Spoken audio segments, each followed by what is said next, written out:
Ladies and gentlemen, welcome back to the Attitude Era review podcast, where we will be reviewing Nitro from July 8th, 1996, and they are at MGM Studios in Disney World, which is now known as Hollywood Studios. I will be your Mickey Mouse host, and let me introduce my co-host, my Donald Duck, Arnold. I can't do Donald Duck's voice. What's up, everybody? Oh, I thought you said you can. I was waiting for it. Oh, no. Oh, no. I have a friend of mine that can do a perfect Mickey Mouse, and actually, I know he listens to this program, so let's see if I can imitate him. Oh, boy. He can do it a lot better. I'll give you a pity clap. Yeah, I'm not as good for it. But we are the night after Bash at the Beach 1996. Hogan is now a full-fledged heel. Everybody hates him on this program. Even the heels will hate him. The faces will hate him. His mama probably hates him. I sure as hell hated him after that. Yeah, it was bad. Oh, yeah. But so good. I mean, it was so refreshing to put absolutely. To just take something so old and make it new again. And we don't even see Hogan on this program, spoiler alert, but his presence is all over it. Just like they talked about who's the third man for the last couple weeks, this whole episode is, Hogan, you stupid son of a, we hate you. How dare you? And they start by showing stills of the pay-per-view, which is kind of hilarious now because that just doesn't happen anymore. They used to show, these were pay-per-view, you had to pay for them. So the next night they wouldn't show you clips from the show, which would make sense because even if you're seeing clips from it, you would still want to watch the whole episode, want to watch the pay-per-view. Oh, yeah. But they would just show you still shots of it. Like, this is what happened. Oh, Hogan dropped the leg. Well, there he is floating in midair. Yeah. So that was kind of a nostalgic, kind of weird kind of feeling to me. Right. But I do got to say, as a quote unquote Disney fanboy, it was nice to see the Earful Tower in the background. I miss when they tore that down. Because I was actually at MGM like 2 months before this went down. Oh, wow. Yeah, we went there. Our band went there in high school. Spoiler alert, I'm a band nerd. Hey, we laughing at you were too. Not till college. Well, yeah, that's true. But I was a show choir geek in high school, so there was that. So there you go. For the one person I know who listens to this, the one to know can Arnold sing. Yes, apparently he can sing. Yes, he can. Folks, if you're listening to us, we're glad to have you back with us today. We're always glad to have you back with us, and we're hoping that you're following us on Twitter at AEWR Pod and on our Instagram, which we're going to start posting a little more on Instagram, maybe some funny memes or pictures of us recording. But we are on Instagram also at AEWR Pod. But today, Nitro, the night after, dum, dum, dum. So, I mean, this episode, I like this episode all the way through. Oh, yeah, it was great. This was refreshing. This is how you do a night after a pay-per-view, especially something as big as the one they just had. That's this thing, though, is like with that, you have no choice but to come with the heat. Absolutely no choice. Because we saw after King of the Ring, WWE or WWF, whatever you want to call it, their next night was nothing special, nothing much at all. I mean, because it was taped before the King of the Ring. So there's not a whole lot you can do. This is the advantage of having a live show. Oh, yeah. The fact that it took I know we've said this before, but the fact that it took Vince so long to come around, I just can't understand how he didn't see this working. Or I know he didn't watch it. We talked about that yesterday on the Bash review. But the fact that somebody didn't say, "Hey, Vince, you've got to sit down and watch a little bit of this. Look at what they're doing. It's working. What we're doing is not." And either somebody might have, but he should have listened. Hey, I was like, it's like they say, man, hindsight's 2020. Yep. Like this would have definitely helped WWF at the time. And I mean, it's the thing, it could have been Vince being stubborn, could have been maybe a money thing. It's hard to tell. And I'm sure, especially at this point, seeing that WCW, I'd say, had a crap ton of people watching this show. WWF should have probably jumped on the train right about then. Like, okay, we need to get through these tapes, whatever, and we need to get this live as soon as possible. Mm-hmm. Absolutely. And like you said, this right here, this show was it was good to get the ball rolling on what transpired the night before. And every match, or most of the matches anyway, meant something in one way or another. And it's kind of like these guys they're like the guys who, the astronauts who took the first steps on the moon. And you got to kind of think, it's like, all right, well, we made it to the moon. Where do we go from here? Mm-hmm. Well, WCW said we're going to freaking Mars. Yep, exactly. I'm trying to find the exact date when Raw started going live. Mm-hmm. I'm not exactly sure myself. I want to say probably sometime in 1997. I would say it's about then. Well, September. No, it was the first. So Nitro started September 11th, 1995. So we're almost a year past that, and it's still pre-recorded. Mm-hmm. I mean, it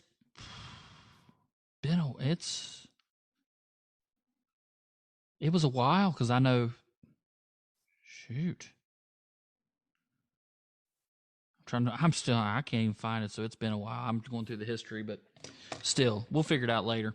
We'll get there. Folks. But back to Nitro. This was the much better program. Mm-hmm. Between the two. Yeah, it was a much better program. They're really played up their hot angles after a Bash at the Beach. And they've learned how to format a show to get you in your seats. And I mean, this one they didn't have to. They could have put on Aunt Nancy crocheting for a half hour till you get to Hogan, and this one you'd have still been watching. Because like you said yesterday, you weren't watching Raw tonight, at least not live. I mean, you might have, if you had VCR recording and 2 TVs, you may have taped it.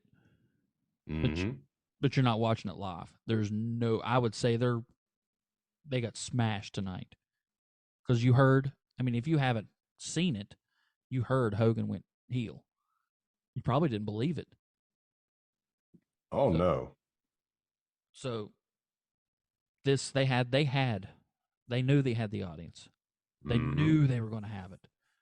And they put together a good show, good mix of good and bad. And I mean good and bad as in heels and faces, and not as good bad segments, because you don't ever want a bad segment.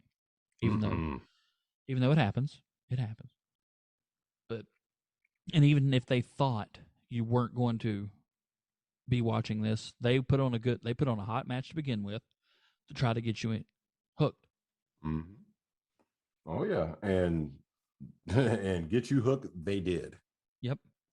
I mean, Raw starts off with we'll get there, but Raw started off with a good match too. But again, WCW starts with a title match. I believe last week it was a tag team match. This week we're going to start with a WCW Cruiserweight Championship match. Dean Malenko, the champion, with Rey Mysterio getting a title shot which, yes, you can say title shot. It's not a championship opportunity. Dear WWE, stop using things that no one says. Right. It's a belt. It's not a championship. It is a belt representing that champion. Mm-hmm. But so this is a good match to start with, I think. I know you're a big cruiserweight guy, so I'll let you take it away for a few. Oh yeah, it was perfectly fine. It was like, as Drew mentioned, first match right out the gate. We were talking, World Cruiserweight Championship. Dean Malenko is your champion, taking on Rey Mysterio, who had, in my opinion, a luchador showcase against Psychosis the night before. And this match honestly lived up to the name of that belt, in my opinion, because we're looking at probably arguably your best lucha style wrestler versus a very, very skilled technician in Dean Malenko. And both of these men got to showcase what they could do, save the commercial break. But it was a knockdown, drag out fight throughout the entire match. And they were flipping each other all over the place. Malenko, of course, got some holds in. And it showed, in my opinion, that both men are capable of wrestling one another's style to a degree. And I'm sure you might have seen it, because it had a little bit of everything. You got your like American, Western, whatever kind of style of smaller guy wrestling with Malenko, but you also got the Mexican lucha style with Rey. There were flips, there were kicks, there were chokes, there were holds. It was just, I thought it was great. I like this one. Now, compared to, I gave Rey versus Psychosis a pretty failing D yesterday because I didn't like the obvious cooperation. I couldn't see through this. This was two guys, even with the moves they were using, two guys having a fight. And there was some. This wasn't as polished, I'll put it that way, as the other match, and Right. I think it was maybe who Zbyszko was on commentary. Started off with Shivani and Zbyszko. I think he mentioned it in this match that the humidity was pretty high. It's Florida. We're outdoors. Yep. Because Rey went to do like the spin around thing, and he slipped off and luckily landed flat on his back, and Malenko covered really good to make it look like it was, you knew it was a mistake. But he went immediately for the pin, which was also to talk and set up what you wanted to do next, because we just messed that up. Oh yeah. But it didn't. That there's a point where you make mistakes in a match, and it looks like you're having a fight. It doesn't look like you botched a move. There's a difference. Right. Did he botch the move? Yeah. But did Malenko sit there and just wait for him to get up so they can do the next spot that they planned in the back? No. Nope. He made it look like it was part of the flow and the ebb and flow of the match. And that's what I think a lot of the young people have missed. They sit in the back because they heard that Savage and Steamboat wrote out their entire match at WrestleMania 3, so they think every match has to be like that. Right. And that was a fluke. No, I'm not saying a fluke. That was the exception to the rule. Oh, yeah, hands down. 99% of your good matches are called on the fly in the ring. You know the finish. You may have, heck, most of the time you're in separate locker rooms. So you don't even see your opponent till you're in the ring. But these kids don't understand that, it was called in the ring. You knew the finish. You knew maybe a couple spots you wanted to do, especially if you worked with a guy before, something's worked. But right. But if you messed up, it looked like a fight. Yeah, something botched. Like you missed a punch and you potatoed him, but it looked real. It wasn't, I missed his Hurricane Rana, so he's going to pick me up and let me try it again, which looks phony. It looks phony, and honestly, it's all in all tacky. This didn't. Nope. There was a couple of noticeable botches in this. The one where Rey slipped off and got the flat back and Malenko went to pin him. The other one was that Asai moonsault off the ropes. Rey Mysterio missed him by 2 feet and splattered on the concrete. All over the concrete. I was like, ooh. I was hoping he didn't break his leg at this point. Right. But, he was supposed to hit that and probably get up and be on offense. Mm-hmm. Which, if that happened to somebody nowadays, that's what they do. They missed it. Who cares? I'm on offense. I'll get up and do the next spot. No. These two knew enough that he missed it. So, who should be on offense? Malenko. He gets up and takes back control to keep going. Mm-hmm. Oh yeah. And I was like, yeah, and that separates, great performers, great wrestlers, whatever you want to call it, from, I don't know we'll say riffraff in this case, because gymnasts. Yeah, there you go. Like, how awkward is it? Say he misses this moonsault, Malenko just kind of corpses there for a while until Mysterio gets up and is like, "Oh yeah, I got to punch you now," or like, it would have just looked awful and phonier than a football bat. Right, and considering this is live television, in front of who knows how many people were here. This is your your promotion's first outdoor show.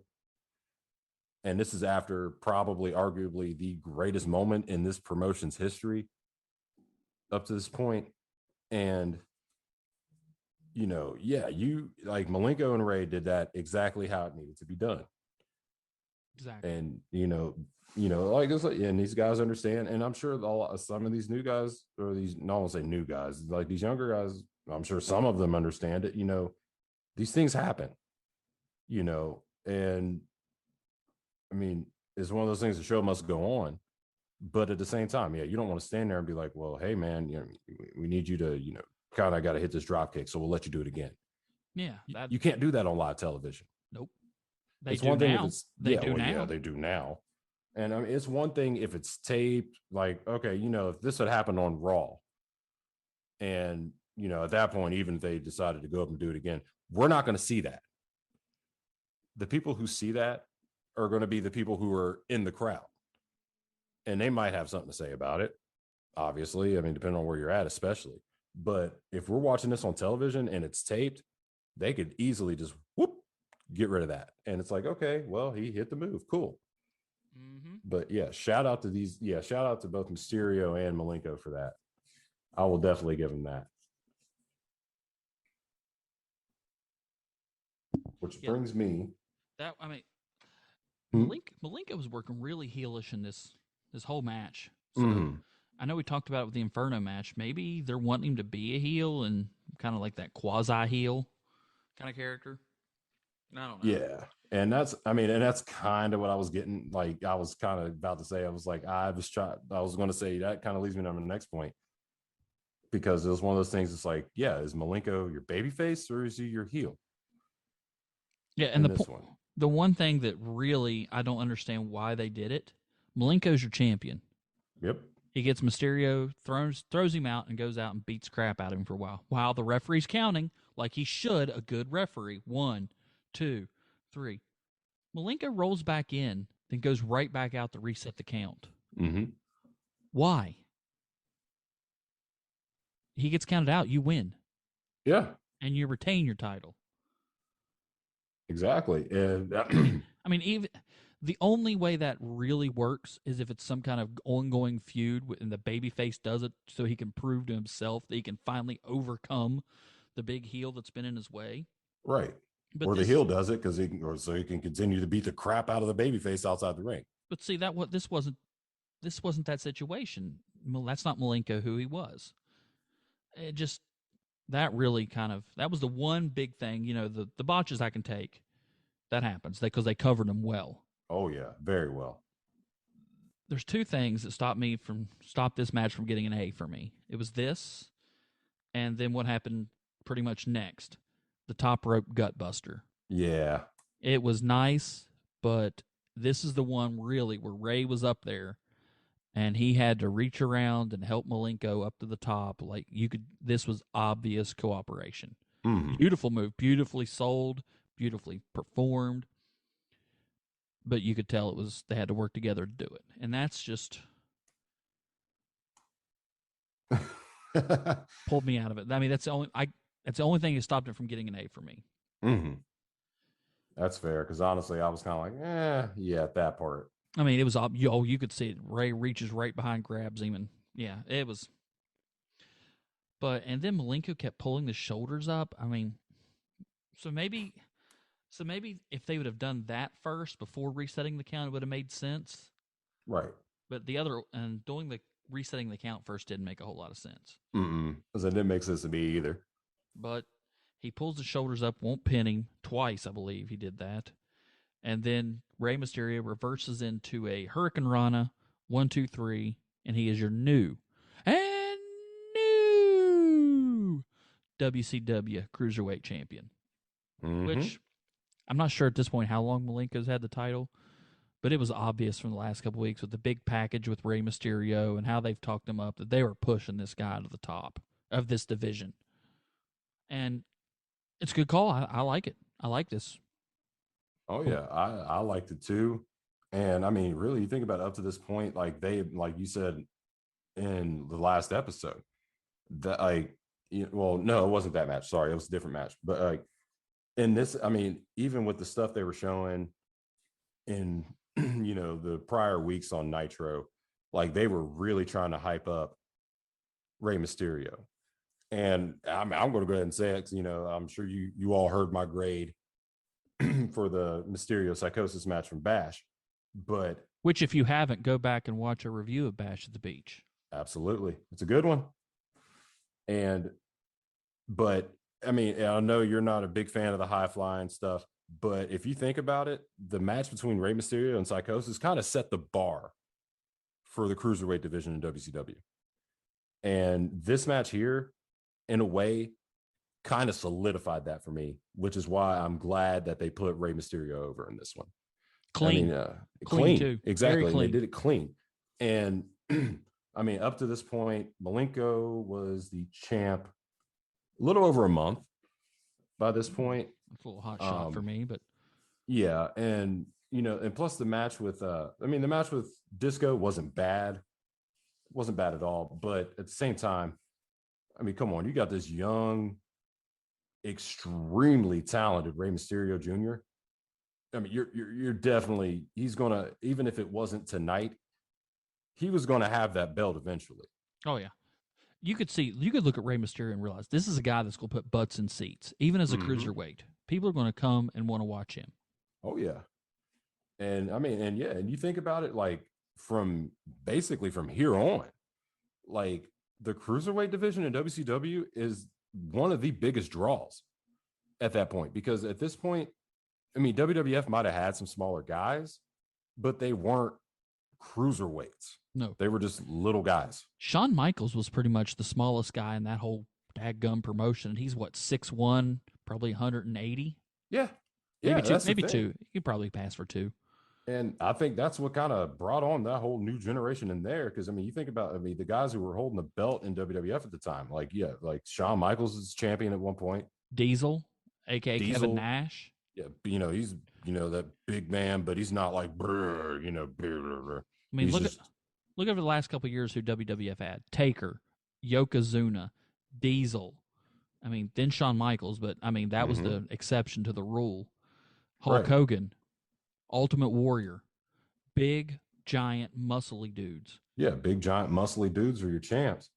And it's like, these smaller guys, I mean, obviously you're not going to get a shot in Vince McMahon's promotion this time. So, where are you going to go? You see matches like this, like in WCW, another huge promotion at the time, especially backed by billionaire Ted himself or whoever, Bischoff, whoever at this time. And you see matches like Malenko versus Mysterio versus Psychosis, and, Eddie Guerrero and all those guys later on down the road. And especially if you're a cruiserweight, yeah, I'm going to sign with WCW if they want me there. Oh, absolutely. And go ahead. And this brings it back to another point. Not everybody's doing this kind of moves and matches. So when it's special, it's still special. If everybody's flipping around like they're in a tornado, it's not special anymore. Mm-mm. And that's how this got over.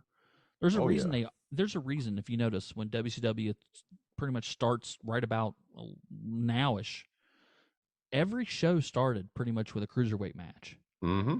It got you up, it got you excited. Yep.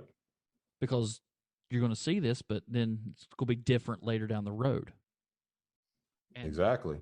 It's going to be different down the road. And honestly, shoot, even when they did the battle royales with them, like I was immersed in it. I loved it because it seemed like if there were like 4 guys on this side of the ring not doing anything, they were still doing something. Not just laying there in the corner. Right. They weren't just laying there while, one guy and another guy did a big spot. There was like, you see a big spot here in this corner. On the other corner, somebody's doing a Hurricane Rana off the top rope. You look over here, somebody's doing a suicide dive out the ring. Like, it was outrageous and it was fun and people loved it. And they didn't hire just every Joe and Bob and Dave off the street who could do a top rope Hurricane Rana. Nope. They hired every Joe, Bob, and Dave off the street who knew how to work and sell a story, which this match really proved. Rey was young. Rey could fly like an eagle, but they told a good story. He knew how to work. He didn't just go out there and he wasn't a quote-unquote spot monkey. Nope. I was like, yeah, Rey Mysterio, and honestly, even still to this day, yep, has almost perfected his craft. Not even almost. Especially by now, anyway. Like, Rey Mysterio has perfected his craft. I mean, he's got to be in at least his mid-40s by now. Oh yeah, and he can still do easily a good chunk of those moves he was doing. Not all of them, obviously, because he's older now. But at the same time, I would not be shocked to see Rey Mysterio, even now to this day, still pop off with a moonsault. Oh no, that's easy. He wakes. He could probably do that in his sleep. That's how he gets out of bed in the morning. Right. I mean, he probably goes to bed with a moonsault. It's like, well, going to bed. Why do you have a turnbuckle in here? You'll see. Cool. Ooh. Well, good night. It's like, yeah. I mean, it's like you might do everything with a moonsault, and it's like, yeah, he could still pull it off and make it look great. It's not sloppy. It hasn't gotten rusty. And it's like, this man has been consistently working for God knows how long. Yep. He's one of the best of all time. But I really like this match. I gave it a B. The only thing is that top rope gut buster pulled me out of it a little bit. But other than that, loved it. That's fair. I gave it a B+. It's kind of like a B+, A-. Okay, I don't know what to call that. But yeah. A B++. There you go. It's like a B++ for me. Or an A-, if you want. A-. Yeah, it's in that little area between there. We'll call it like a B+, 0.5. And that'll work. I say that because like I said, if that match with him and Psychosis the night before set the bar for the Cruiserweight division in WCW, like I said, this right here cemented it. This is like, look, Rey is the guy right now. Okay? If you want the belt, you have to beat this dude. And yeah, and look at all the guys who decided, all right, challenge accepted. Like, think of a lot of cruiserweights. And I know, even though you're not necessarily per se a fan of the lucha style wrestling, I guarantee if I asked you to name at least 10 cruiserweights from the WCW between, well, really the rise and fall of WCW per se, a good chunk of them are probably luchadors. Yeah, probably. Yeah, and they're all memorable. That's the best part. Like, there might have been a couple guys where it's like, oh, I don't really remember him. Oh yeah, I remember him. But you look at a lot of these dudes: Rey Mysterio, Eddie Guerrero, Juventud Guerrera, La Parka, Psychosis, Chris Jericho, Dean Malenko. Like, that right off the rip is 7. And those are off the top of my head. That's how exciting the Cruiserweight division was for me. I want to say that I like.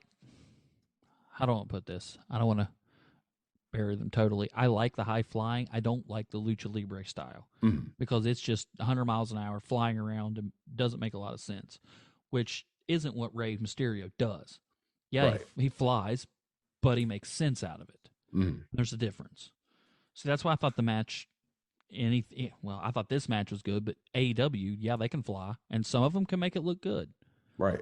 But they don't know how to. They have no ring psychology, no idea why they're doing a move, no idea why they shouldn't do a move. That's the big thing.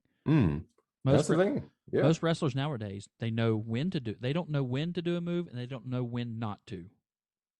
But it's like I need to do big spots constantly. I want to be one of those video clips on Twitter.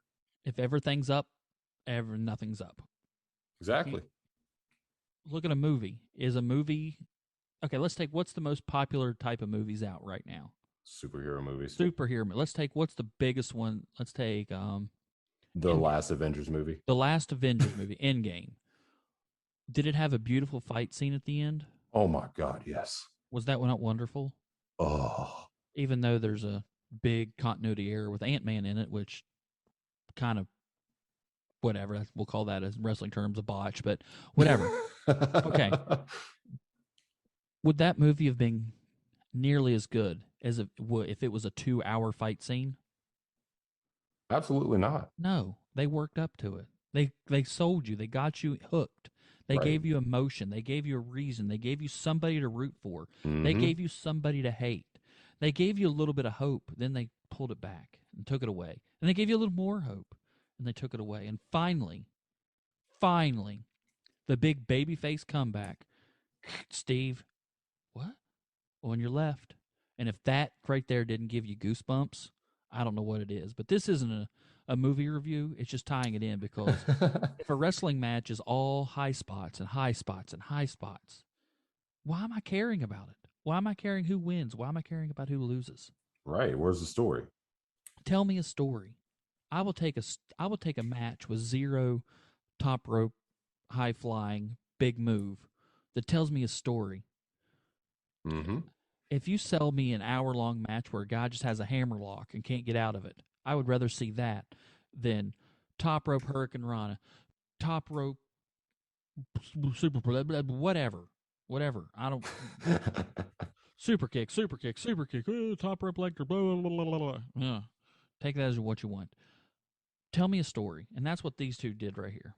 Absolutely, and they told a magnificent story in my opinion. And like I said, the fact that in a way, this was when you think of passing the torch in terms of professional wrestling, you think, I was the top dog in, for X amount of years, I've been the man, but now it's your turn.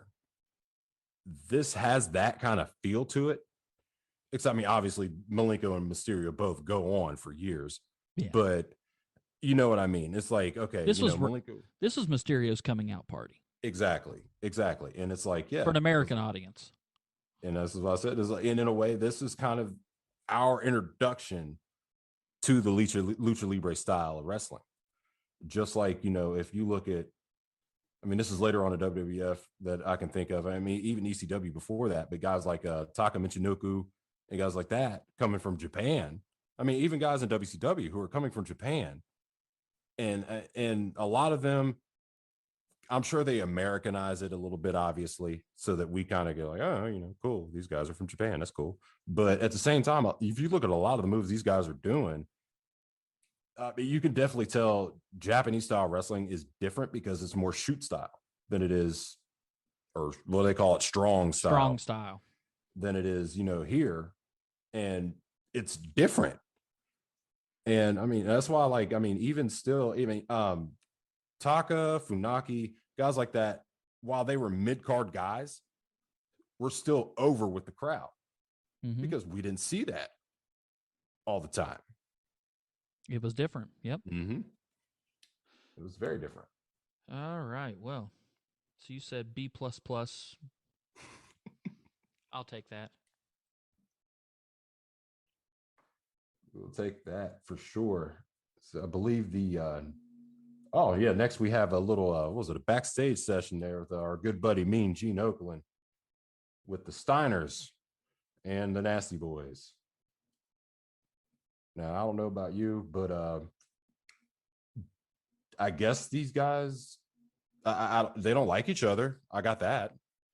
That's about the only thing I could think of with this match or this interview is basically we have two teams that hate each other. Yeah, I don't know. Maybe, I don't know, what was this? The winner gets a title shot? I don't know. Or Bath. Yeah. I don't get it. It's Yeah. like, This, and wow.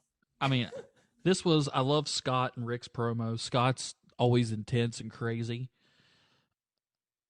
Rick has great intensity, and I love the dog barking Oh yeah. because if people are going to go, well, look at that. This is silly and stupid and it's going to take your mind out of it. No. The difference between if somebody tried to do this today, they would say, they would try to be this as, oh, look, he thinks he's a dog. Mm-hmm. Rick Steiner didn't think he was a dog. He was doing it to intimidate you. Mm-hmm. Absolutely. And on top of that, you had the old the amateur old like wrestling earmuff. Yeah, I love that. Like, Yeah. it has made it that much more exciting for me for that. But it's like the fact that the nasty boys were there, and it's just like, who the hell let you back in? Why are you here? Yeah. Oh, if Didn't one of you get hit over the head with an inflatable shark last night? You should be at the hospital. Again, folks, please watch the Bash the Beach review if you want to hear our thoughts on the Nasty Boys. But oh, sweet Jesus. Let's cut this tangent off because we'll go off for another half hour like we did yesterday. And I don't need that. And speaking of going off, dude, did you see what happened next? Well, one more thing about this promo. Or no, was this... Hold on, or was it later? Hold on. Never mind, that was later. What happened next? Blood runs cold. It's getting chilly. In each of us burns the fury of a warrior.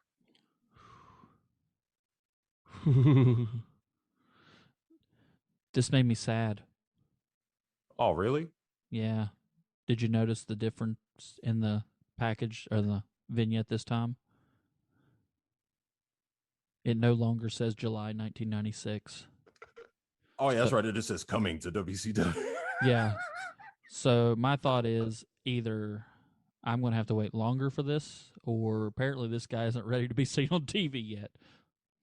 But we can see the Nasty Boys. We can see the Nasty Boys. Yeah, we can see the Nasty Boys. But apparently this guy's not to that level, so... Glacier is, I mean, we're talking, I mean, the introduction, so to speak, of Glacier is going to just totally eclipse everything that happened last night. He's the fourth man. He is the fourth man. Like when they said New World Order, baby, they meant the new Ice Age. It's coming. Oh, yeah. 1 inch per year because it's the Glacier, who is apparently taking that long to show up to WCW. Folks, I'll tell you what. If we can get, let's see, if we can get the Bash at the Beach review up to, let's say, a certain number of views I've got in my head, I'm not going to tell it out loud, but if we can get it there, because only we can see the numbers, so it really doesn't matter. But if everybody goes and watches the Bash the Beach review, we will do a standalone episode on Glacier's debut. I'm totally down. A short 25-minute episode of nothing but the debut of Glacier. I am totally down. You So heard it, folks. So make sure if you hear this, I'll put this probably as the teaser. Go watch the Bash the Beach review, or go listen. You don't want to see her. You don't want to see my face, folks. Go listen to the Bash the Beach review, and we will do it. Please, I wanna. And speaking of things I don't wanna, here comes the next match. Oh Lord! We get a tag team match with Hugh Morris because, haha, that's funny, humorous. Remember Hugh Morris? Yeah. No, nobody else does either. They remember his name being stupid, and he got buried the second they handed that gimmick to him. Oh, absolutely. It's like we're gonna make you the Riddler on steroids. It's literally what I wrote. I said, "You Morris is the Riddler on steroids." So he's teaming with Big Bubba, and they're going to face the Blue Bloods because British have to be heels. We're kidding. Oh, obviously. We love you, England. Shout out to England. I mean, we're 2 days away from our anniversary of telling you to go stick it in your tea hole, but we love you now. So this match, it wasn't very long. It was back. I mean, it wasn't really. It was back and forth. Just this match really didn't do anything other than for the finish. Big John Tenta comes out and distracts Big Bubba, and the Blue Bloods win. And the only thing I thought was they had a nickels, quarters, coins on a sock match last night between these two, and 10-1. 10-1. Yeah. Clean. I mean, it's still clean because the sock thing is legal. So 10-1's clean over Big Bubba. Why is he still after him? He got his revenge at a pay-per-view in a gimmick match. Why is he still continuing to feud with Big Bubba? He's out for blood, dude. He's out for blood. He wants to destroy the Dungeon of Doom. Then pick another one to go after. You've already beat Big Bubba. Right. You should go after their weak link next, right? Are they gonna push John Tenta? No. Nah. You put him over Big Bubba, that's fine. He got his revenge. It's the pole match should be the blow off match. Mm-hmm. I don't want to see any more of Big Bubba and Tenta. I've seen enough of it. Right. And it just gets increasingly more bizarre every time. Yeah. So this did nothing for me. The Blue Bloods were there just to have somebody. Steven Regal works wonderfully. The other guy, I can't ever remember his name. Taylor something. Whatever. Doesn't matter. Yeah. They're not important. If they were important, I'd remember it. But exactly. They were just there to go over after the interference, but this match did nothing for me. I gave it a C-. I actually gave it the same grade.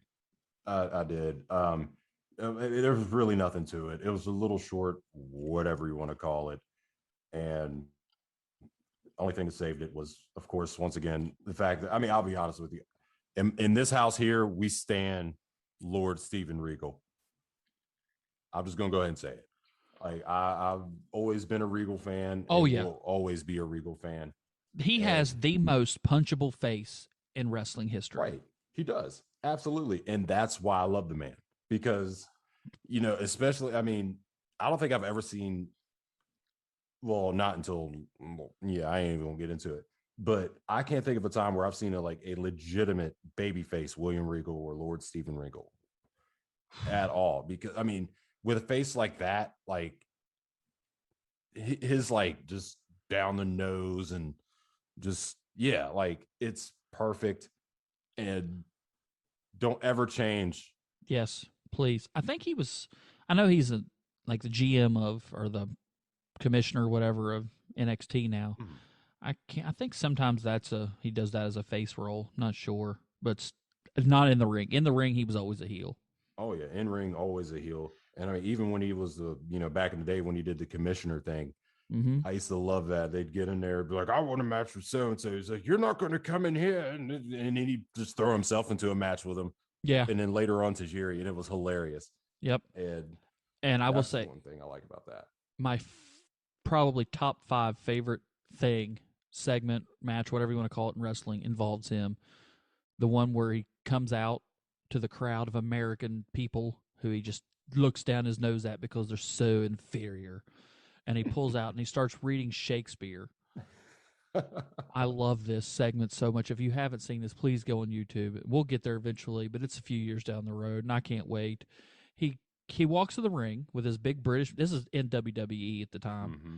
or it might still be F at the time. And he comes out and he says, "You all are so unsophisticated and stupid," basically. And he says, "I'm going to read you Shakespeare." So he's just standing in the middle of a wrestling ring with a giant packed crowd, and he starts reading. I believe it was was either Romeo and Juliet or it was Hamlet. He starts reading the beginning of Hamlet. He's going to read the whole book. All of a sudden, he gets like a half a page through, which is boring people to death. And all of a sudden, you hear Stone Cold's glass break, and he walks to the ring, with his BA walk, coming to the ring, never says a word, kicks him in the gut, stunner, never says a word, and just rolls back out of the ring and walks all the way back up the ramp. Crowd's going nuts. It's hilarious. I remember that. That is my top, easily in the top 5, if not 3, favorite wrestling segment of all time. Oh yeah. And that's one thing I was like, I mean, it's kind of weird to go back to this in a way, but it makes perfect sense. Like, how we were talking about the different, Japanese style wrestling, Mexican style of wrestling, British style of wrestling I love it. Oh, I love the world of sports style. Oh yeah. And, Regal textbook, because I know we kind of have a tendency to gripe about quote unquote sports entertainment and whatnot. But you look at the professional wrestling in the UK, that is sports entertainment, and it is very entertaining, and it's still absolutely athletic. Well, yeah, whatever. But I mean, even, and I will say for modern UK wrestlers, even like you look at what was his name? He was in the Cruiserweight 205 deal. Gentleman Jack Gallagher.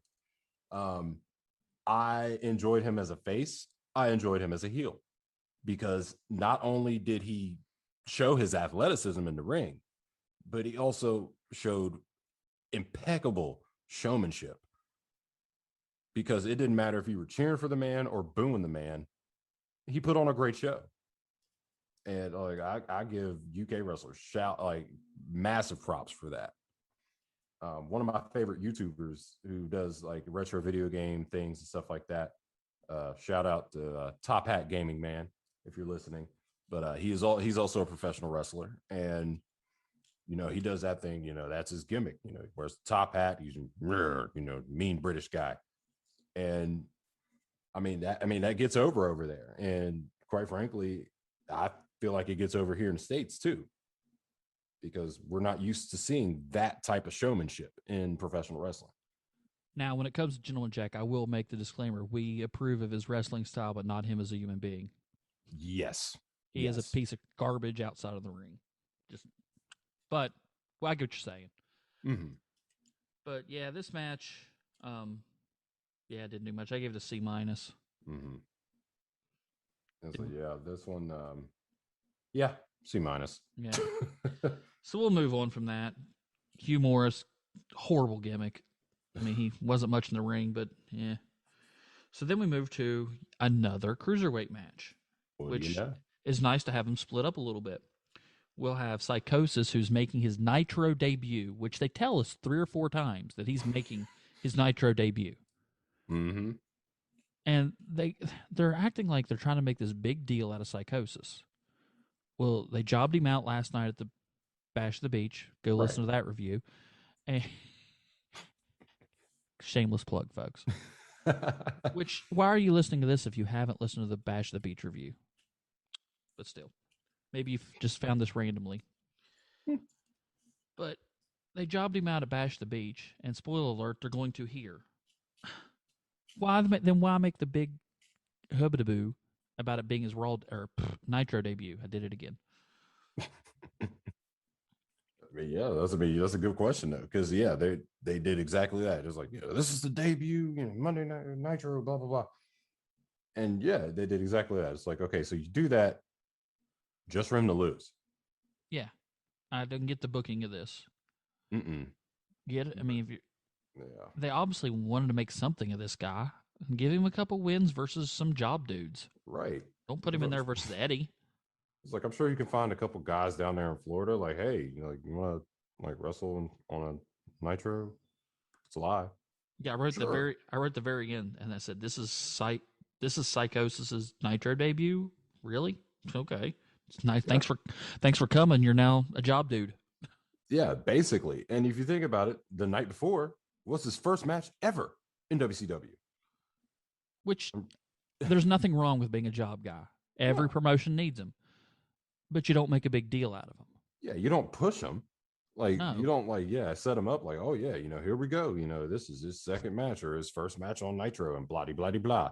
And then you just don't do that. Yeah, it didn't make sense to me. And why did we get in the start of the match? Why did we get a cutaway to Rey Mysterio Jr. interview? Why didn't they do that just before the match? Seriously, yeah, I was like, I didn't Was get it a that time? either. I'm thinking maybe somebody might have went over. Maybe their Rey match went over somebody on time, or I don't know. Potentially. But I can Yeah, tell you one thing. I said yesterday that Rey Mysterio Jr. looked young. Oh my God, they put a mic in front of him. He sounds like 12 years old. oh yeah. He's always had that young sounding voice, but somebody hire him a Hispanic manager who speaks English and swear to God he doesn't know it. Seriously, yeah, like he sounded like super young. Like it's kind of mind blowing in a way. It's like, whoa. It's not what he said, it's just the way he sounds saying it. Mm-hmm. I mean, I am never going to take somebody seriously that says they're going to just get me in the ring and tie me up and whip my butt if he sounds like he's a 12-year-old on helium. Just not going to happen. Oh yeah. But I like this match overall. Mm-hmm. But again, couldn't give it an A because this one was a little more like last night's. A little too choreographed. Not to the extent. I like this. I was in a really good mood watching this, by the way. So you'll get with my grades. Did you see where Eddie saved Psychosis from falling off the top rope? Yes. That's one of those, like we talked about the other day, you have to because you don't want to drop a guy on or a guy to fall and break his neck. Mm-mm. But this was obvious. I think it's the only thing that gave me a grade from an A. Mm-hmm. But the ending, Eddie does a big superplex off the top, pretty looking. They both, and he sold it a little bit. That's something now. I hate that Randy Orton spot where he'll do a superplex off the top rope and immediately picking back up for another one, a suplex. You're supposed to, the superplex hurts you too. Right. It's the whole point. It's a desperation top rope move, and you're supposed to sell it too, not pick the guy up and give him another one. That's like, I don't know. That's that doesn't make sense to me. But hey, what can you do? He gave him the superplex, sold it for a minute, climbed to the top. I mean, he sold it for a few. He didn't sell it very long, but he gave the impression that, hey, it hurt me too. Right.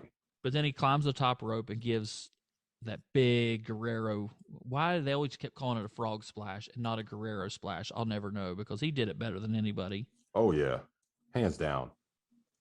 Hands down. It did that. 1, 2, 3. Eddie gets the win over Psychosis. And I mean, overall, to me, it was another great match. Like it was another great cruiserweight match, rather. Yeah, I like this one. I gave it a B minus. Mm-hmm, mm-hmm. I was like, and honestly, I mean, I gave it a B minus too. And also the big reason I gave it a B minus, is because the fact that at the beginning of this, you're like, this is Psychosis's first WCW Nitro. Like, that whole thing went on. And he loses. Which I granted, maybe you're trying to get Eddie over. Maybe Eddie might challenge Rey for the title. That's what I thought. I thought they might have been heading that direction. Yeah. And that would make sense. It's like, okay, all right, so you want Eddie over. And then, I mean, honestly, this kind of gives this, and in a way, this will give Psychosis maybe a chip on his shoulder or something like that. And, you can go on and do that. And it's just like, your first 2 matches in this promotion out of the gate, you lose. Yeah, it doesn't show good faith in you. Nah, especially after being hyped up. Like, it's different if this is like, oh, here's this guy, it's his first match. And then you just go from there. But when you make a big deal out of it, it seems like it's like you want to do something with it, but you're not sure what yet. And see, if I'm a fan and I don't know what booking and I don't know this is all predetermined, I'm looking, well, this guy's not very good. I mean, he lost last night. He comes right back tonight. I mean, granted, now that Rey's the champion, he lost to somebody good, so I can see that one. I mean, Eddie's now he just comes and loses clean to Eddie. I mean, that's 2 clean losses back to back. Right. Doesn't give me very much faith that they have very much faith in Psychosis. Exactly. I mean, that's exactly how I felt about it. And it's just like, well, what are we doing with this dude? You know what I mean? Like, that's the way I look at it. Is what are we doing with this guy? We need to figure it out. So we're just going to let him job out until we figure it out. I mean, I guess that's a way to go about it. I mean, it's not how I would book it, but who am I? Just an armchair booker, folks. Right. So we move on that. We get an interview with the Giant, Kevin Sullivan, and Jimmy Hart. And all night long, we forgot to say it, on the Rey Mysterio interview, everybody that gets interviewed, they talk about the same thing. Hogan. Mm-hmm. I mean, then they'll move on to their match. But everybody hates Hogan. The heels hate Hogan. The faces hate Hogan. Everybody hates Hulk Hogan and the NWO now, which is good. I mean, that's good that you've united. Even the heels, even the faces, they all have one common enemy right now. But I love this one. It was Jimmy Hart with no comment.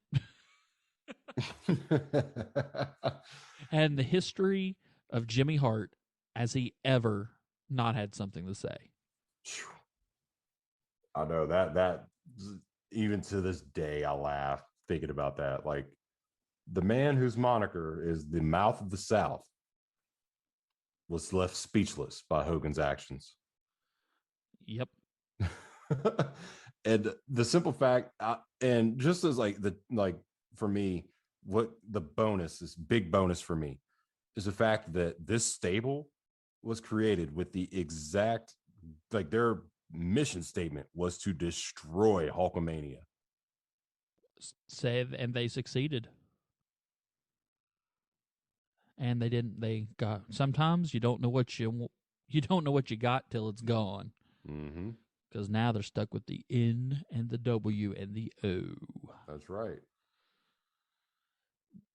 But this was a pretty decent promo. I mean, it was good. I mean, oh yeah. The Giant, I still don't like him talking yet. He's not. You can tell he's not comfortable with it. He's not natural as a talker. But I did like the line, they lost last night, so I don't have to work tonight, and turns around and walks off. Yeah. That was good. That was good. You can see glimpses of the future Big Show coming out. Right. But he's not there. He's still only been here about a year at this point. Oh yeah. Like, he was still, very green around the gills, so to speak. But yeah, I mean, at this point, I mean, he's starting to kind of come into his own a bit. Like, obviously he's got that big, impressive figure, and I mean, and still, even with kind of the meh, mic skills at the moment. I mean, yeah, who else do you want the belt on at this point? You know what I mean? I was like, you're big dude. He's huge. I mean, that was the problem.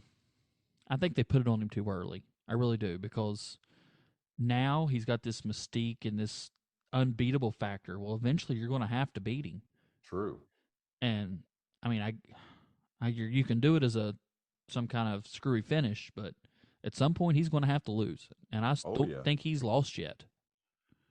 No, I don't think so. Yeah. But I mean, he's had it for 9 months, and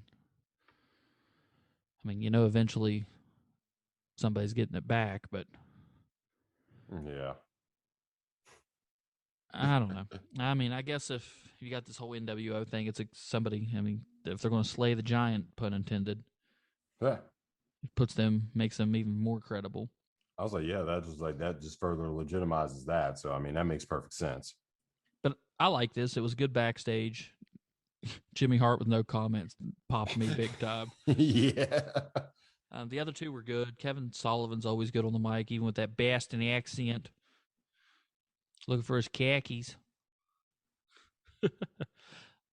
I've always been a big Kevin Sullivan fan. Oh yeah, and I loved his bit in this one, and it was like, that's why I brought up the Dungeon of Doom, their whole thing about destroying Hogan or Hulkamania or whatever. Is the fact that he was like, his interview actually made sense. If you think about it, it actually made sense this time, because it wasn't necessarily like, it was like he had a kind of a come to Jesus moment, because it wasn't him in the Dungeon of Doom that destroyed Hulkamania. it was Hulkamania that destroyed Hulkamania. Yeah. And he just kind of, it's like he was upset that Hogan took that away from him. It's like this poor man got his ass handed to him by two of the horsemen last night, just for Hogan. Yeah. Completely pee in his Cheerios. Yep. That was I good. love that. Yeah. Well, I gave it a B. It was good. Now, usually backstage segments I give a C because they're there, but this one was really good. It got Jimmy Hart popped me. Anytime you're going to pop me, I'm giving you an extra grade on that one. Oh, and I literally popped out loud. I was like, yeah. And this one, I gave this one a C plus. I gave it a C plus. I mean, it was a backstage interview. It was a good one, granted. And just the fact that it's like, you have the Taskmaster here who's just like, you know, mentally probably just staring out on a lake, listening to like, you know, soft rock or something, you know, like some Dawson's Creek kind of music. And probably trying to figure out what he's going to do with his life at this point. He's just like, you know, I got beat up by the Horsemen. I got double beat up by Benoit. And then Hulk Hogan pulls this off, and I didn't get to destroy Hulkamania. He's like, you know, where do I go from here? Kind of thing. You know, it's like the end of the old Hulk, the Incredible Hulk show where you see Banner walking up the road, hitchhiking with the sad, melancholic piano music. That was Sullivan in that moment. I felt like, and I love that. It was pretty good. So we move on to the next match, which is the Nasty Boys versus the Steiners, and the winner of this gets a title shot at the pay-per-view. Oh, wow. Oh, the pay-per-view names are fun. Yeah. So I love the ring gear on this. Screamed early to mid-90s. Oh, my God, like yes. The pinks and the purples and the greens and the yellows and just the... Oh, yeah, it was just, I don't know. Like, it's like somebody regurgitated, like, yeah. It was yikes. And I don't know what the timing was with this, but why did like hour 2 start in the middle of this match and we switched commentators? I didn't understand that. I mean, that was awkward as all get out. Yeah, I didn't get that. Like, either start with, I hate to say it, Bischoff and Heenan, or start with Schiavone and Zbyszko and let them finish. But don't switch halfway through the match. Yeah, that just seems kind of tacky. It took me out of it big time. Oh, yeah, for sure. And Rick's barking again. Rick's just randomly barking at the other team. Hilarious. But not stupid. Not ha-ha stupid. It's not he thinks he's a dog. It's he's trying to intimidate you. There's a difference. Mm-hmm. And I wrote crap. Bischoff is back because we didn't hear him at all or see him at Bash the Beach because he was in executive meetings over the hostile Shut up. No. I mean, even nobody buys that. Right. I mean, I can tell you what I think he was probably doing, but I don't think it's safe for this show. This is a family-friendly show. Yeah, well. All right. So Colonel Parker makes his way out. Gee, wonder why. Now, remember, he's now managing the tag team champions, the Harlem Heat. So apparently he would rather...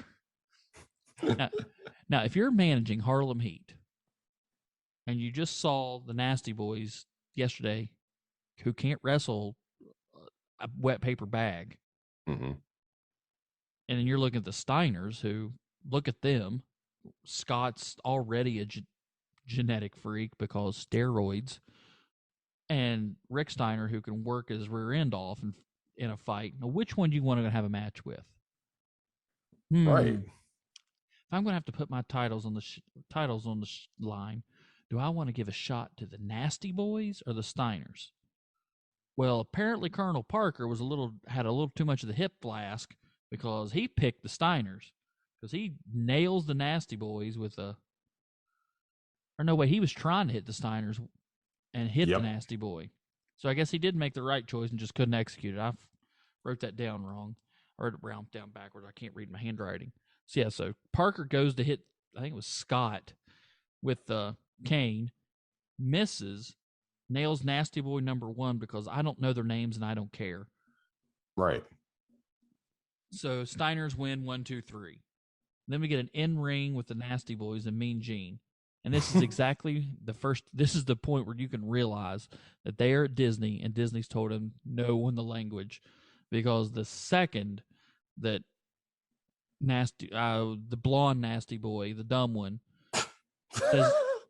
says the word ass, Mean Gene immediately rips the mic away from him and goes to the other one.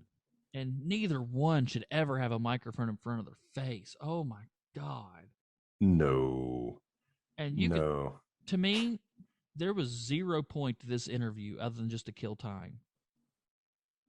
I feel like that's essentially what it was for. And why are you interviewing the team that lost? Give me some more Rick and Scott Steiner. Seriously, I mean, that would have made the most sense. I would rather hear 30 seconds of Rick barking than 30 seconds of a Nasty Boy promo. Oh, yeah. It was just weird. And like the fact that, of course, they asked him the question about things going on with now we know them as the NWO and whatnot. And he's like, hey, they just do what we want to do, just like the Nasties do. And just kind of like, what? I have a feeling that Hall, Nash, and Hogan all know what a shower looks like. Yeah. So you guys are just kind of grody. Yeah. I mean, I guess that's where the name comes from, the Nasty Boys, whatnot. But they nasty in the ring, out of the ring. They both look like a dead body that they pulled out of the Hudson River after 3 days. Oh my. But all right, we'll get past. I gave that a C. It was there. It was to get the Steiners a title shot again. So we get Steiners versus Harlem Heat for the 3rd time. Once in a 3-way, then the match that was the one that didn't finish with the Outsiders coming in, or was that what it was? I haven't looked. I'm not looking back through my notes. Not that important. Yeah, the last 3-way. Yeah, that was when the Outsiders popped over the barricades and whatnot, and they had all the police roll in. Yeah. Well, they got the rematch. They got the rematch the next week, and that's when Colonel Parker. That's when Colonel Parker showed up. Yeah. Yeah, because that's a cool pairing. Don't get it at all. I was like, this one, I went with the C-. And a big reason I went with the C- with this one. Honestly, the match itself wasn't bad. The Steiners did Steiner things. They do Steiner stuff. The Nasty Boys did whatever they do. But to me, is the thing with Sister Sherry and Colonel Parker. I just didn't really, I just didn't get it. Yeah, where did she suddenly come from? They mentioned her on commentary, then there she is. Yeah, as that's what I'm saying. Like the finish to the match didn't really make sense to me. Nah, I didn't like it. Because my thing is, regardless of how you were going to do this, you could have put the Steiners over clean, and it would have been fine. Like, you didn't need Colonel Parker out there. You didn't need Sister Sherry out there. It would have been just fine had it just been a match between the Steiners and the Nasties. I'd have been okay with that. But the finish didn't make sense to me, so that kind of adjusted my grade a little bit. I mean, it would have been a nice solid C if it wouldn't have been for that. The only thing with the finish is if they can make it work, have it where the Steiners say, well, you tried to take us out, but you failed. That's because you're scared of us. If they come out next week and that's the promo you should have had after the match. Right. It's like, it's like, man, you too scared of us because you tried to take us out and couldn't even do it. That would be why would not do that instead of Colonel the Nasty Boy? Right. And that's the thing. Like, I mean, the Steiners, like, I mean, these guys, I mean, they're tough guys. They're legit tough guys. You know what I mean? Like, I would not want to come across Rick or Scott in a dark alley. Oh, God, no. And, I mean, we're talking about 2 tough guys from Michigan. Like, I'm sure these guys know a thing or two about trash talk. And I think they could have done it perfectly fine post-match. Yep. But instead, we talked to the Nasty Boys. Yeah, come on. For the second time tonight. Yes. I mean, it's not even the promos the Steiners already had one. So the Nasty Boys. We don't need to hear from them again.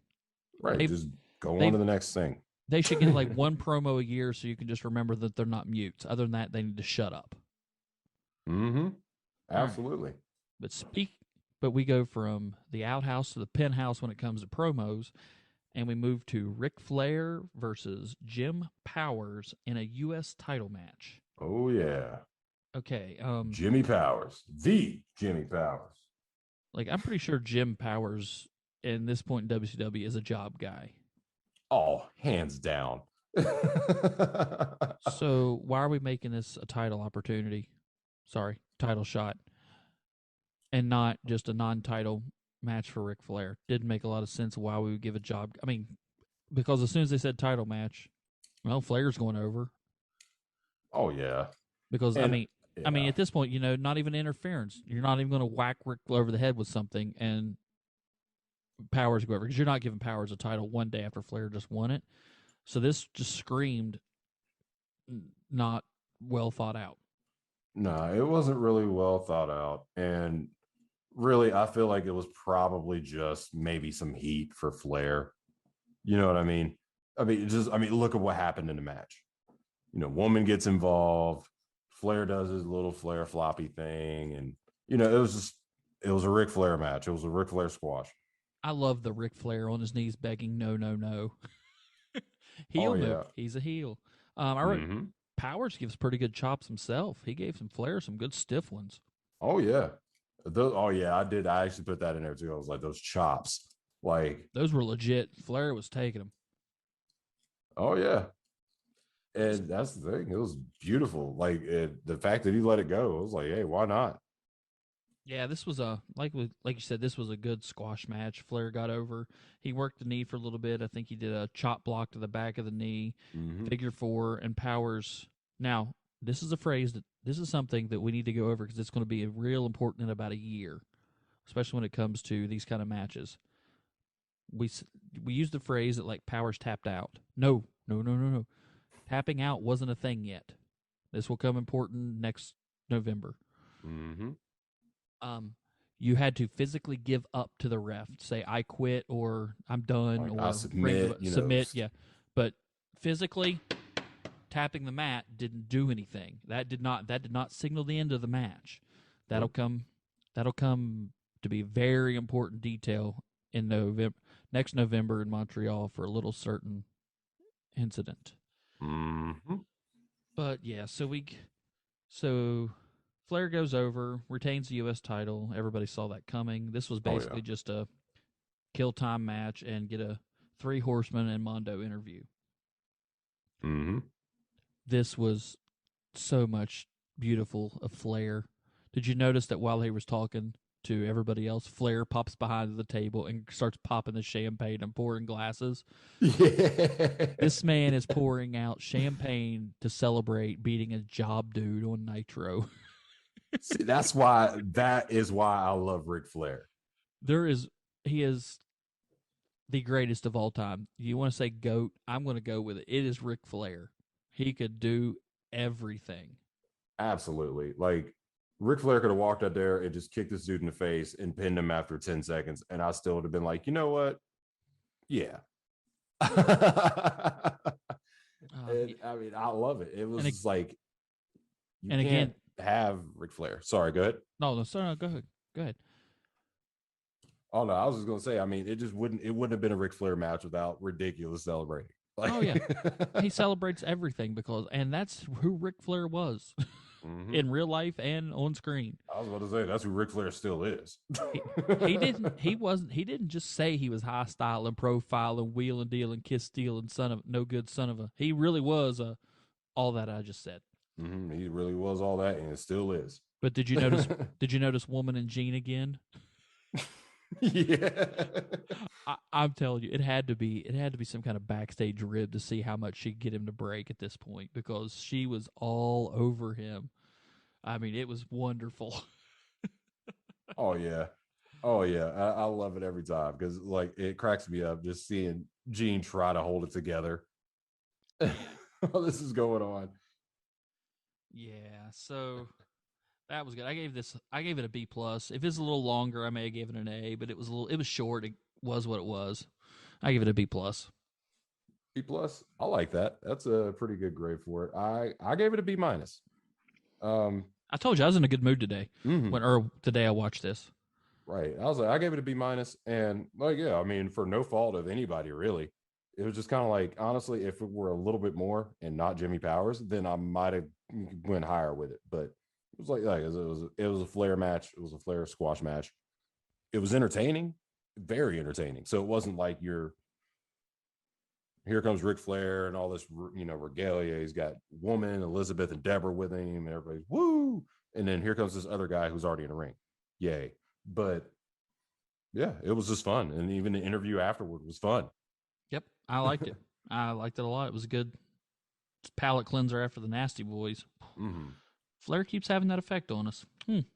Oh yeah, and this actually brings me back to the point during the interview too, because of course, once again, they ask about the stuff that happened transpired the night before with Hogan, and Arn Anderson. He put it perfectly. He says, the Horsemen never claimed to be role models or pretended to be role models, but Hogan did, and that's why he's scum. Yep. That means a lot coming from Double A. Yep. And heels even hated him and would put him Mm-hmm. down.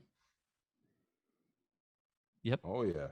And that's terrible. Like, it's like, yeah, even when your heels are even trying to bury you, basically, it's like, yeah, you done goofed, son. Yep. Yeah. So then we move on to, well, I figured since you're out there, Benoit, let's have you a match. Why not? We get Craig Pittman with Teddy Long, playa, Holla, holla, holla. versus Chris Benoit. And this, I don't get this. This match didn't, I mean, it was just there. I don't get the point. Yeah. I don't get the point of this at all. At one point, there was a suplex. Benoit was dropped on his head. It was bad, real bad. It was gnarly. It looked like a legit brain buster, but it wasn't supposed to be. See, Benoit put him in a submission hold. What was it? I didn't write it down. You remember what the hold was at the end? Oh, it's a crippler. Yeah, that's it. Shit, I couldn't think of the name of it. Shoot. He put him in the crippler crossface, and Teddy throws in the towel, gives up, runs in the ring and gives up. Hello, Mr. Pittman. Thanks for coming by. See you later. I mean, if you're going to beat a job guy, but have him tap out, not his manager give up for him. Right, because that just made him look, ugh. Like, basically, that was like, what was it? Rocky 3? I think it was, with Drago. Or no, I don't remember which Rocky it was. Whenever he was fighting Apollo Creed, and 4, that's right. He's like, throw in the towel, Rock, throw in the damn towel, and just watch his friend die in the ring. Yeah, just let him go. It was basically that. It's like, we're just gonna hold this crossface until you give up, and then he's like, I'm not giving up. And Teddy Long's is like, nah, man, this is sad to watch. Yeah, I mean, this guy Benoit just made this guy look like a 10-pound sack of crap on live TV. Oh yeah, and I'll be honest with you, I feel like what triggered it was that screwed up German suplex. Yep. Because if you notice, the boots that he threw on Pittman after that were kind of hard, kind of stiff. I mean, that was bad. Quite frankly, I would have beat the crap out of the dude too. I was like, dude, you could have ended my career right here. And looking back at what we know about head injuries overall, and especially with Benoit. Oh yeah. Yeah. But this was it was short. It was pointless. I gave it a C, which was being generous because it was short. Oh, it was you were generous.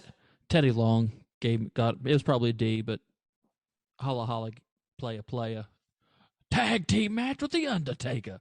Gave it a C. I went from a D to C just because it was Teddy Long. Hey, that's fair. That's fair. Now, I'm probably going to end up in a match with the Undertaker for this, but I did give it a D. Because, I mean, what was the point of this match? Were you trying to get Benoit over? Then just have him win clean. Don't have the manager give up. Have the other Right. guy give up. Or was this was this his reward for not having his title match with the Giant? Like I didn't understand it. He could have gotten seriously hurt. And then yeah, dude's manager, Teddy Long, ends up giving up for him. Yeah, yeah, pointless. Not to mention it was under 3 minutes long. Yeah. And just like I was happy to do when I was watching it, I'm going to do it now. Let's move on to tonight's main event. Yes. We have Double A, Arn Anderson, the Enforcer, versus the man called Sting. God, I hate that music. It was so terrible. But I get it stuck in my head. I'll be walking around going, the man called Sting. It's the only part I really know of it, but it gets stuck in my head. And I wrote this the very first thing when I said, this should be good. I was right. But I look at Arn Anderson, and I mean, he's up there at this point in his career. He doesn't have many years left at all. Man, he should have shaved his head. Mm-hmm. Him going bald just made him look 10 years. He had shaved his head, he would have looked 10 years younger. Probably had some more years left in him. I mean, I'm not saying it makes him younger overall, but it makes him look younger. Arn was looking old at this point. Oh, yeah. Oh, yeah. Not sure how old he really was, but he looked pretty old at this point. But so you could tell he probably didn't have much time in the ring left, like as an in-ring performer. No. Because I don't think I don't think he did it very long after this either. Like in terms of like, down the road. He was 38. 38 at this point. Mm-hmm. So, I mean, yeah, he's got a few years left probably. I mean, because, again, like we've said before, people that knew how to work and knew how to do it safely worked well into their 40s. True. People that fly around and dive and take these stupid, crazy bumps can't make it to 30. True. But, yeah, I mean, he's 38 and he looks well into his 40s just because of the big, giant bald spot. Shave his head. Go back 25 years, Arn, shave your head. But other than that, the match was great. It was a great match. Sting and Anderson both knew how to get stuff done. Mm-hmm. And they always say that effort and attitude go a long way into learning something. Sting can work. Sting became a really good wrestler. Oh yeah. Sting broke in the same time and at the same place as a man named Jim Hellwig, who would later become the Ultimate Warrior. Yep. Broke in at the same time. They were both bodybuilders, not wrestlers or professional athletes. I'm not saying bodybuilders aren't professional athletes. I mean, like, as in a contact, physical, running, moving sport, right, as in like football or basketball or something. So that's what I mean by professional athlete. One, you can look at them both. One of them tried to learn and to understand the sport. The other one thought he knew everything and could get by with just being big, muscly beefcake. Mm-hmm. And history looks back. Which one do you think is going to be more fondly remembered? Sting or the Ultimate Warrior? Sorry, it's going to be Sting. Oh, yeah. I mean, even though he's just taking a check from AEW, Sting's still there. Mm-hmm. That's very true. 61 years old, and dude's still taking a bump. Stupidly with neck stenosis, but stupidly taking a bump, but still taking it. Oh, yeah. But this was good. This was two guys who knew what the heck they were doing, going back and forth and telling us a nice story because they knew what the finish of this match was going to be. So they knew they didn't really have to get much of anywhere. Right. But this went through a break. And somebody during that break turned the air conditioning all the way down. Because we get yet another Glacier commercial. Oh, snap. So remember, folks, Bash at the Beach. Go download it. Go watch it. And we will do a full episode of Glacier's in-ring debut. And I've always said this back to the match. When it comes to Arn Anderson, the man had the most beautiful spine buster on the planet ever. Did you see the one where he caught Sting out of midair jumping and dropped it down into a spine buster? Yes, that was beautiful. Oh my goodness. I've always seen it written that a spine buster itself is like a car crash at 30 miles an hour. That had to be 50. That was. Mm-hmm. Oh, yeah. And that was right out of the commercial, dude. Like, what? Yeah. It was right out of the commercial. I was like, who knows what went on during the commercial? It was beautiful. But as we alluded to earlier, this match didn't really have too much of a finish because here comes a limo. Who's in that limo? Who's in the limo? Ooh, it's the Outsiders. They're back after their big win last night. But guess who's not with them? And that kind of disappointed me. Why is Hogan not with them? Because he's a coward. Actually, I think I have a very good theory of why he wasn't there. I think Disney said, leave Hogan at home. Because they saw the trash throwing and he got the night before, and they're like, yeah, we're not having that, because anybody that's ever been to Disney World can tell you that place is immaculate clean. Rumor has it they're still cleaning up in Daytona from that night. Probably. I mean, the funny thing is they threw all that trash in the ring, and the two biggest pieces of trash were the Nasty Boys back on this show. Yes, seriously. Boom! Yeah. I would have made them clean it up. It was like, you guys stunk it up last night. How about you clean this trash? So we get the Outsiders coming, and they're like, oh, look, even the match in the ring is stopping. No, it didn't. Arn Anderson's like, screw it, I'm going to fight you anyway. Right. It's like, I don't give a crap about these guys. Like, and Sting's like, well, to heck with you. Throws on the.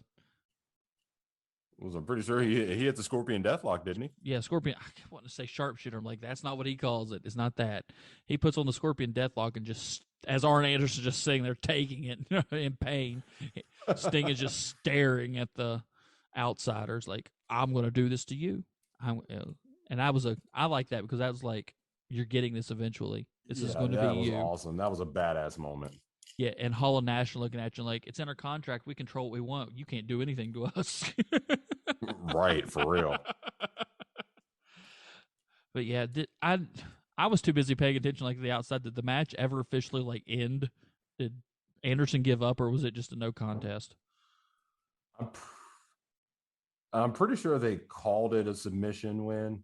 But I mean, realistically, not important. Yeah, it wasn't really important by that point, because here's Hall and Nash. And it's like, yeah, so it's kind of like, yeah, I mean, the match is over, whatever.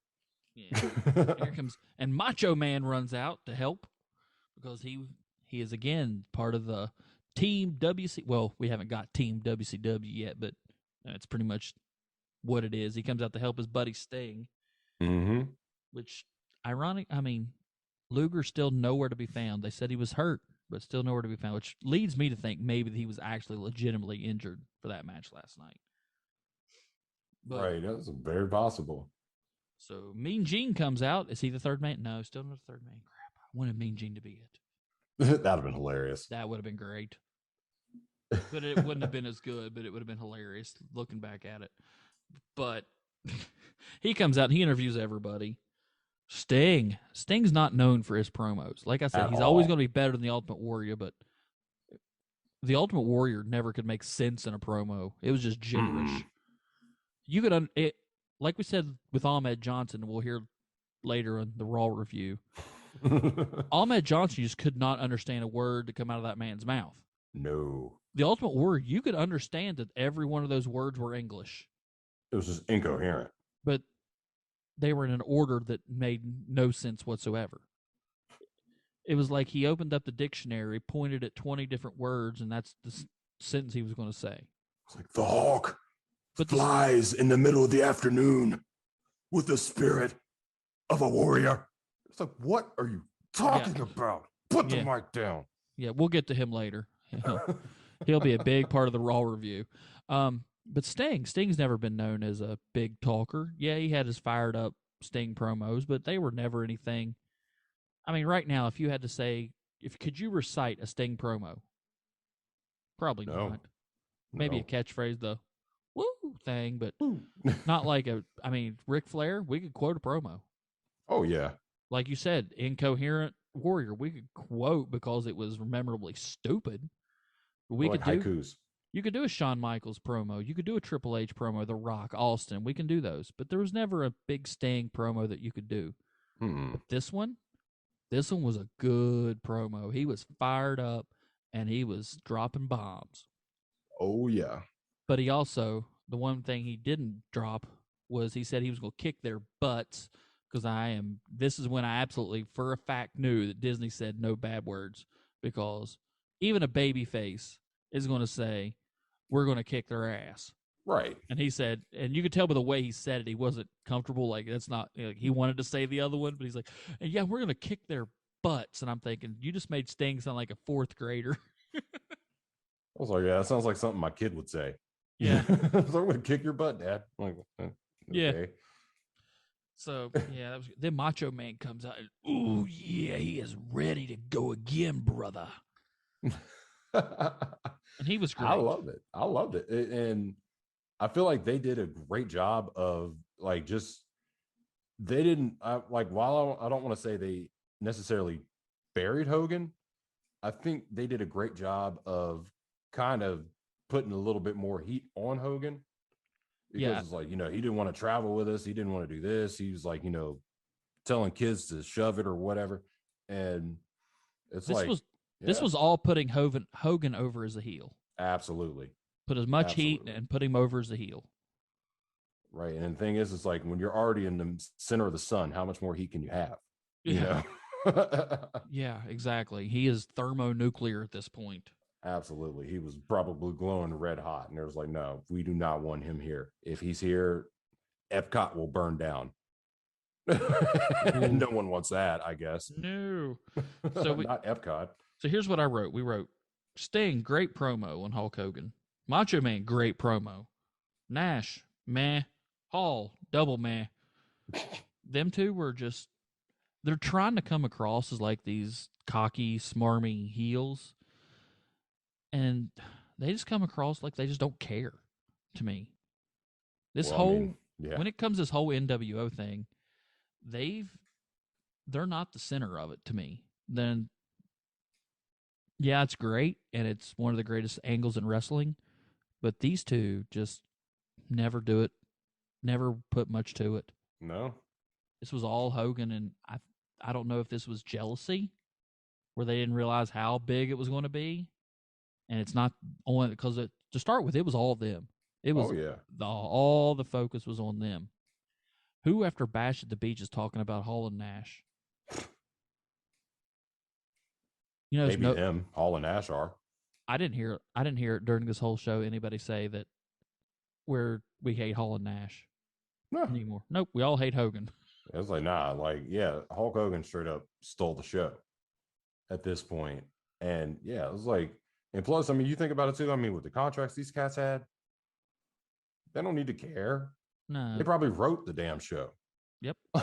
So it's like, yeah, we're getting our money regardless. I can come out here and just straight stink up the joint and I'm still getting paid. Yep. But I like this whole end of the show. It was really good at send off to me. And again, remember, second hour uncontested, which everybody was watching this anyway. Oh, yeah. But even the people that were watching Raw have already flipped over. So this is everybody seeing this. So I gave it an A. Just flat out gave it an A. This was everybody doing what they were supposed to. Good promos, even with Hall and Nash. I mean, it wasn't bad. Don't what they said wasn't terribly stupid or wrong or bad or anything. It just Right. didn't have any oomph to it. Like I know they're supposed to be laid back and haha, you can't beat us, but they just come off as lazy, not as you can't do anything. But Yeah, I liked it. I liked it a lot. I did. I did as well. And I went with the A on this one too. And yeah, I mean, pretty much. I mean, you pretty much like took the words out of my mouth, like word for word, essentially. Like, everything in that just seemed like it did what it was supposed to do, and wasn't upset that there wasn't like a, oh my god, like a huge finish to it. They got the drama going, and it's like, even if Hall and Nash didn't really look like they were kind of, but even outside of that, like you're still like, oh my god, like, is Hogan here? Is he here? I mean, obviously not, Yeah. but we were promised to see him next week. Yes. Which I've got to say that as hot as he was with the heat, that it had to be the Disney making the call at the location making the call. It had to be. Why would you not have him there to continue that? Mm-hmm. Exactly.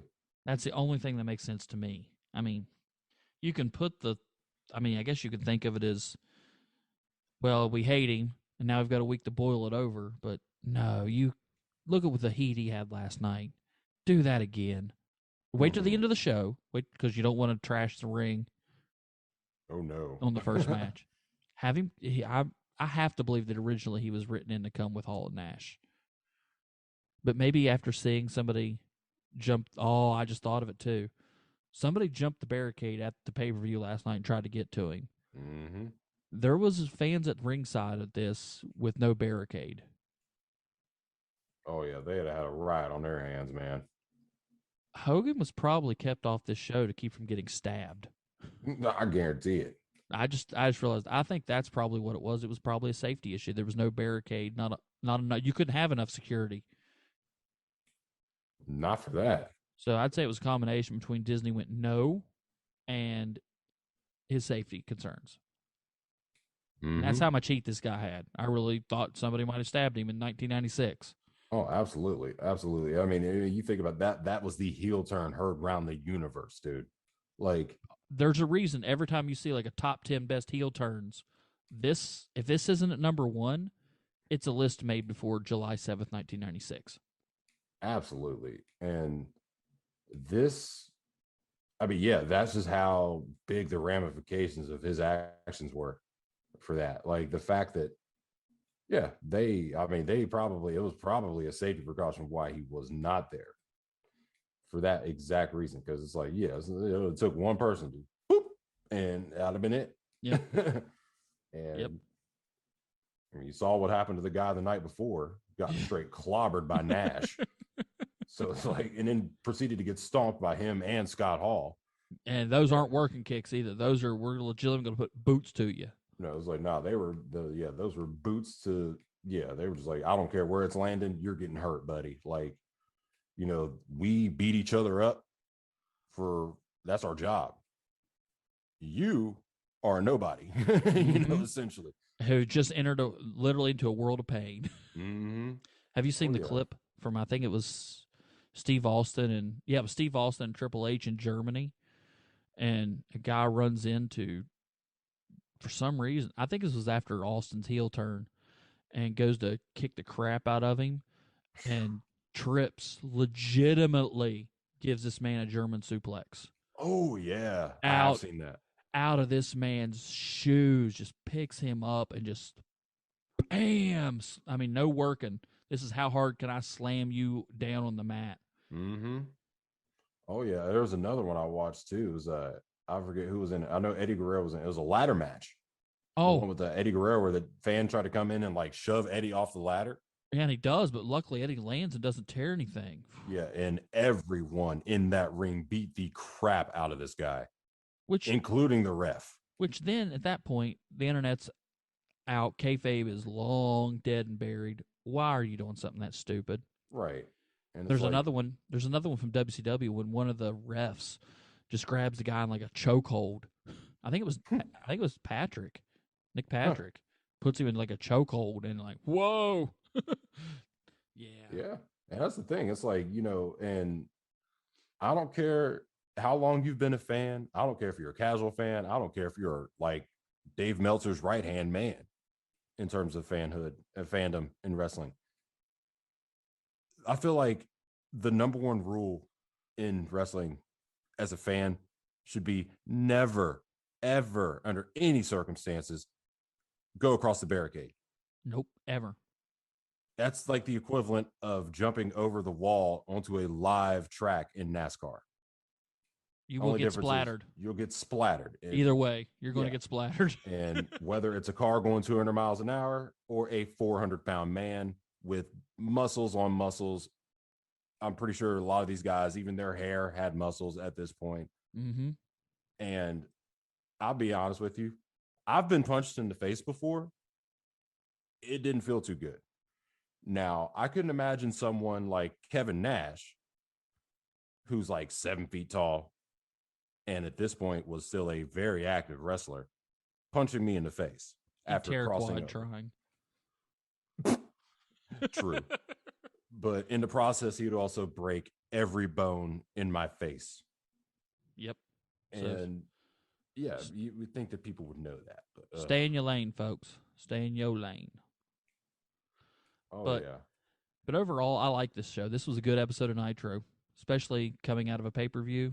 After what we've seen the King of the Ring try to do, this was much better of how you do it. Hands down. This is why you do live. This is why you do live. This is exactly why you go live, because could you and it's the thing though, Drew, like, could you imagine Nitro taped after what we saw the night before? It wouldn't have made sense. It wouldn't have made sense at all, because it's like, oh, here's Hogan, who just like the heavens and the earth just like collapsed that day. And the next night it's like, oh, well, here's this match between, like, I don't know, Eddie Guerrero and like Disco Inferno that has nothing to do with anything. Yeah. And the only people that could mention Hogan are the announcers who are, doing it dubbing over, right, or a backstage pre-tape that you've done, away from fans. And it just takes away from it. It makes it, this was real. This was more real than the stagey backstage stuff like WWE is going to do here in a couple minutes. Right. And with this stuff here, especially for me watching WCW as a kid, this is why I would fight tooth and nail when people would use the F word. They'd be like, wrestling is, and I'd be like, oh, no. Yeah, we didn't know back then. You're so wrong. I watched a man get thrown into the side of a trailer and all this, and just random stuff. And they're like, yeah, when does that ever happen? I'm like, it happened last night on Nitro. I was there. I watched it. Yep. When people were calling the police or the ambulance and things like that, trying to check, oh, I saw that, so-and-so got like ran over by a car. Like, somebody needs to help him. And the police show up and they're like, he's fine, guys. Like, I forget. It was NWO doing their thing. I think it was Rey Mysterio. Yeah, they threw him into like a side of a building or something like that, and he like made a huge dent. And apparently the people in the neighborhood around the arena or whatever called police and stuff because they thought he was legitimately hurt. And it's like, nah, we know we're doing this as a controlled environment, and that is the realism that I got from WCW, and I loved it. Yep, there's an angle from Memphis television in the 80s where I think it was Bill Dundee hits Jerry the King Lawler with a car. People were legitimately calling the police to send them to the studio to arrest Bill Dundee because they legitimately just saw and believed it was 100% real that this man just attempted murder. Yeah. On a wrestling show. That's the heat used to get, and people used to believe in it. Nowadays, I don't even believe the punches anymore because they don't throw them. They throw those weird little forearm things. No. And that's the thing. Like, you can ask a lot of these old wrestlers, like these older guys here. A lot of these guys are still kicking. You could ask them, these guys were around, the late 80s, early 90s doing their thing on all these, like, the territories and stuff, especially the WCW guys, because, a lot of them are older. So they remember the old territory stuff. You almost want to, if you ever get a chance to, you kind of want to ask them, like legit, like, how many death threats did you guys get for a heel turn? Or for beating up the baby face or, whatever. And I've heard stories and seen stories, I'm sure you have too, of some of these older guys getting guns drawn on them at bars and stuff. Because, fans are, I saw what you did to so and so. I'm hey man, hey. Yeah, You know, yeah. and Most of them carried some kind of gun in their bag just for that reason. yeah, it's like a lot of these guys, I'm sure they were packing heat. They had no choice. It's like, you know, you get a fan, it's like, whoa. It's like, yeah, like you got to. Because if you don't, yeah, that could have been gnarly. Well, this show was packing heat, and I liked it. I gave it a B minus, which is a good Raw or Nitro. Good live show. Oh yeah, absolutely. Overall, this one I gave it an A minus overall. Yeah, for everything we just mentioned. Just the fact that it's like, you know, this is coming off arguably the biggest moment in the history of wrestling. Arguably, probably the biggest pay-per-view up to this point for WCW. And yeah, as we mentioned the night before, ladies and gentlemen, hint hint, You need to listen to that. you know, the very moment that changed the landscape of the sport from then on. And I mean, even though things are a lot different today, um, this kind of gave us what we got today, in a sense. If it weren't for that, I mean, things probably would have been different, and we'd still be talking about, you know, we might even be talking about, you know, what's today, Friday? I don't know. They probably wouldn't have anything on Friday, but we'd be talking about Nitro still. Yep. And things like that, and seeing them go head to head. But yeah, that's a topic for another time. Yeah, we'll get there. We're going to see the downfall of it in just a few years. Mm-hmm. Mostly brought on by one man, but like we've alluded to earlier, it was also the thing that made him great was the thing that eventually killed him. Yes, sir. All right, well, that's going to be our review for Monday Nitro. That's us looking up at the lights. 1, 2, 3. Ding, ding, ding. Peace out.